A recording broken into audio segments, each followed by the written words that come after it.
isso daí tem que ser adaptado de acordo com a realidade, tá? E às vezes, no nosso jeito de falar, e quando a gente está falando de Jesus, quando a gente está catequizando, quando a gente está evangelizando, é lógico que a gente quer o melhor. A gente quer que quem nos ouve não só entenda, mas acolha aquilo da melhor forma, não é? Sim. Não é assim? Sim. Sim, lógico que é, né? Só que ele nos lembra, a gente tem que ter presente que nem sempre a perfeição é possível. A gente se encontra com determinados grupos de pessoas, a gente já quer que de uma hora para outra eles virem santo. Nem eu sou santo ainda. Vocês são? Também não. Como a gente quer, às vezes, de uma hora para outra, o cara lá que está começando a se converter na vida de santo. Não é?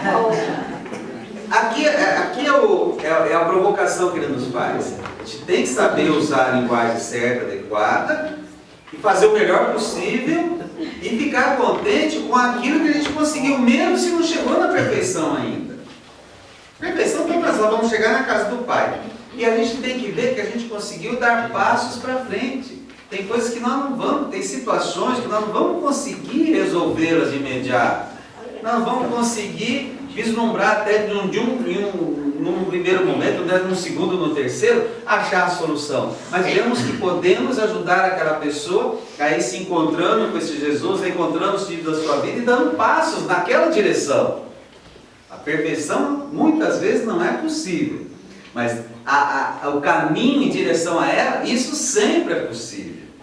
E isso a gente não pode esquecer. O Papa lembrando isso para a gente. Tem consequências agora em tudo que a gente vai falar, tá? Vamos lá. Um coração missionário está consciente dessas limitações, fazendo-se fraco com os fracos e tudo para todos. Nunca se fecha, nunca se refugia nas próprias seguranças, nunca opta pela rigidez autodefensiva. Mas eu aprendi que é assim. Onde já se viu aquela pessoa viver daquela forma? Está errado. E tem que ficar claro que está errado. Essa pessoa tem que se colocar no lugar dela. Fica para lá, porque nós que somos melhor vamos ficar para cá. Gente, a rigidez autodefensiva é isso, ela é excludente. Ela me dá certeza que só eu sei, só eu tenho a verdade, que a outra pessoa está totalmente errada. Enquanto ela não mudar, isso é um perigo. Ele está nos lembrando. A gente tem que tomar cuidado com isso. Não vamos conseguir chegar na perfeição naquela situação. Tem muita coisa boa que a gente pode fazer e fazer junto. Tá? Então, vamos ler ela de novo, né? Nunca se fecha, nunca se refugia nas próprias seguranças, nunca opta pela rigidez autodefensiva. Sabe que ele mesmo deve crescer na compreensão do Evangelho e no discernimento dos caminhos do Espírito, e assim não renuncia ao bem possível, ainda que corra o risco de sujar-se com a lama da estrada. E quem diz... Não, vai ter mais ainda. E quem disse que eu já sei tudo? Como que eu posso me fechar da minha rigidez, da minha sabedoria, como se eu já soubesse tudo? Ele está nos lembrando. A gente tem que jogar essa rigidez fora. É lógico que nós temos muito claro que a gente está propondo a propor Jesus Cristo, né? Então temos que propor esse Jesus Cristo, fora a rigidez. E quando a gente joga fora a rigidez, a gente está disposto ao diálogo. A gente está disposto a escutar aquela vida que vem nos questionar, que vem ali, né? A gente chega com toda a segurança, fala de Jesus Cristo, e aquela pessoa tem uma situação de vida, tem uma situação, sei lá, da idade, um questionamento que nos desinstala, nos provoca das nossas seguranças. E quando a gente se deixa desinstalar, provocar-se por esses questionamentos, e juntos procura a resposta, é o que ele está falando aqui, a gente também se deixa evangelizar. Aí tem o processo de evangelização, que todos nós estamos dentro desse processo. Lógico que aprendemos, já sabemos muito, graças a Deus. Isso é importante. Mas sabemos que não sabemos tudo. E que aquelas pessoas, aquelas situações, né, vamos questionar e juntos vamos crescer para sermos cada vez melhor. Tá? E aí, né, aquilo que vocês falaram, mas que vai aparecer de novo, né? E aí é o risco de se sujar com a lama da estrada. Porque na preocupação que temos que ter de caminharmos juntos, acertando o rumo, pode ser que a gente erre. Pode ser que a gente erre. Mas, em vez de ficarmos parados nas certezas, erramos buscando acertar, buscando o caminho mais certo, o caminho melhor. Vai voltar esse tema e a gente completa a frase. 48. Isso que estamos pulando não é que não é importante, é que simplesmente não dá tempo de ler, mas vocês vão ler depois, tá bom? Vocês estão marcando aí, né?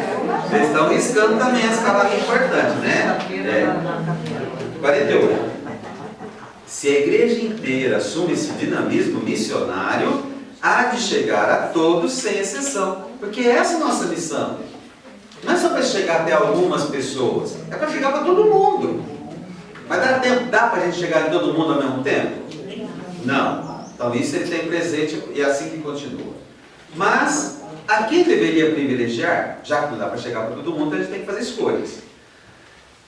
Quando se lê o Evangelho, encontramos uma orientação muito clara. Não tanto aos amigos e vizinhos ricos, mas sobretudo aos pobres e aos doentes, àqueles que muitas vezes são desprezados e esquecidos, àqueles que não têm como te retribuir. A primeira tentação nossa é essa, lógico, é natural. Queremos levar essas novidades, essas coisas boas, tudo, para quem a gente gosta, para quem está mais perto da gente, para quem é amigo da gente, para quem tem aí o mesmo nível social da gente, e ele vai lembrar, calma, olha, quem está mais precisando aqui, são aqueles que normalmente são deixados mais de lado, né? Muitas pessoas doentes, muitas pessoas mais pobres, muitas pessoas em situações assim, que ali mesmo onde a gente mora, nos nossos bairros, são socialmente rejeitados e tudo mais. Esses têm que ser privilegiados, é o que ele nos lembra. Ele nos lembra, porque ele fala que é o Evangelho que fala isso. Né? Continuando. Não devem subsistir dúvidas nem explicações que enfraqueçam essa mensagem claríssima. Hoje e sempre os pobres são os destinatários privilegiados do Evangelho. E a evangelização, dirigida gratuitamente a eles, é sinal do reino que Jesus veio trazer. Então, essa foi a atitude primeira de Jesus. E isso ele espera de todos aqueles que o apoiam. Tá? Por quê? Porque a mensagem dele tem que chegar para todo mundo.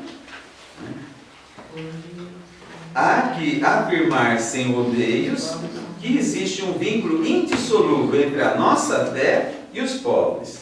Não os deixemos jamais sozinhos. E continuando aí, o 49. Vamos ler essa primeira frase junto. Saiamos para oferecer a todos a vida de Jesus Cristo. É a condição para a gente ser discípulo missionário verdadeiro. Ele continua. Repito aqui para toda a igreja aquilo que muitas vezes disse aos sacerdotes e aos leigos de Buenos Aires. Olha lá. Prefiro uma igreja acidentada, ferida e enlameada por ter saído pelas estradas a uma igreja enferma pelo fechamento e a comodidade de se agarrar às próprias seguranças. Né? Aquela frase lá de antes, então está melhor explicada aqui. Ao sair, corremos risco sim, risco de errar, a vontade de acertar, tá, mas é melhor esse erro, na medida que a gente está tentando levar Jesus para as pessoas, para que elas tenham condições de acolher, melhor esse erro, porque juntos vamos aprender, vamos retomar o processo e vamos acertar o passo seguinte, do que ficarmos fechados nas nossas seguranças e ficar lá dentro entre nós mesmos, que é muito mais fácil, que é muito mais gostoso e é muito mais cômodo, porque afinal de contas entre nós a gente já se entende, a gente já fala a mesma língua, a gente já, né, se incensa um ao outro. Oh, que gostoso que é, né? Então a gente fica bem, só que não realiza a missão da gente. Então, ao sair, corremos risco sim, mas o risco necessário para que todos nós, né, aprendamos mais, né, ao jogar fora isso que está amarrando a gente, né, a gente aprende mais e juntos, né, crescem na direção desse encontro definitivo com Jesus. Não quero uma igreja preocupada com ser o centro e que acaba presa em um emaranhado de obsessões e procedimentos. Se alguma coisa nos deve santamente inquietar e preocupar a nossa consciência, é que haja tantos irmãos nossos que vivem sem a força, a luz e a consolação da amizade com Jesus Cristo, sem uma comunidade de fé que os acolha, sem um horizonte de sentido e de vida. Mais do que o temor de falhar, espero que nos mova o medo de nos fecharmos nas estruturas que nos dão uma falsa proteção, nas normas que nos transformam em juízes implacáveis, nos hábitos em que nos sentimos tranquilos, enquanto lá fora há uma multidão faminta